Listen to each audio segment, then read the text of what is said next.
السلام علیکم۔ عمران ریاض خان المعروف گیلا تتر نے اب فیک نیوز پھیلائی ہے اور وہ مفتی منیب الرحمان صاحب کے حوالے سے بتائی ہے کہ انہوں نے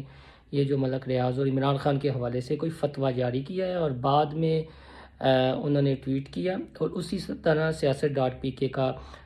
وہ کیپشن تھا،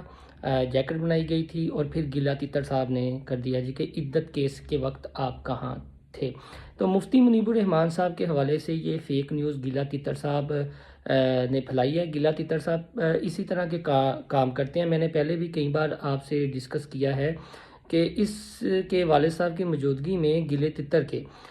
اس کو سرٹیفائیڈ جھوٹا قرار دیا تھا، اور اس جج نے قرار دیا تھا، اس کا داماد پی ٹی آئی میں تھا، ہمدردیاں بھی پی ٹی آئی کے ساتھ تھیں، لیکن انہوں نے کہا تھا کہ بابا جی اپنے بچے نو سمجھاؤ، جڈی وڈی پرسنالٹی ہوندی ہے اتنا وڈا اے اورے تے الزام لاندا ہے تے بعد جو ثابت کچھ نہیں ہوندا، لیکن پھر یہ ڈالر کماتا ہے، تو یہ سرٹیفائیڈ جھوٹا ہے۔ تو اب مفتی منیب الرحمان صاحب کے حوالے سے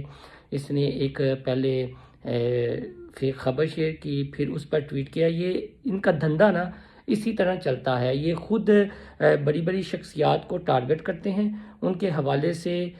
فیک کیپشنز اور بیانات ان سے نتھی کرتے ہیں، اور بعد میں خود ہی سوشل میڈیا پر اسے ہائی لائٹ کرتے ہیں۔ تو گیلا تتر اینڈ کمپنی یہ جتنی بھی ہے، یہ بریک واردات یہ ہیں، اور اسی طرح کی واردات ڈالتے ہیں، اور تمام پاکستانیوں کو جہاں بھی یہ فیک نیوز پھیلائیں ان کے خلاف جو ہے نا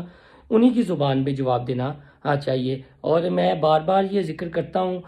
لیکن کہ شاید ان کو کچھ شرم و حیا آ جائے کہ یار تمہارے ابا جی کی موجودگی میں عدالت نے اور اس جج نے جس کا خود داماد پی ٹی آئی میں تھا کہا تھا کہ بابا جی تہاڈا بچہ جھوٹ بولدا ہے اور وڈیاں پرسنالٹیز نو ٹارگٹ کرتا ہے۔ تو گیلا تتر صاحب کوئی عقل نو ہاتھ مار لیا کرو۔ ہن تسی مفتی منیب الرحمان پیچھے پی گئے ہو، پھر پہلے تسی حافظ صاحب دے پیچھے سی، پھر حافظ نعیم الرحمان دے پیچھے، ہن ایک ایسی ہستی دے پیچھے پی گئے ہو کہ جنہ دی کردار دی گواہی انہاں تو وڈے تو وڈا مخالف بھی دیندا ہے۔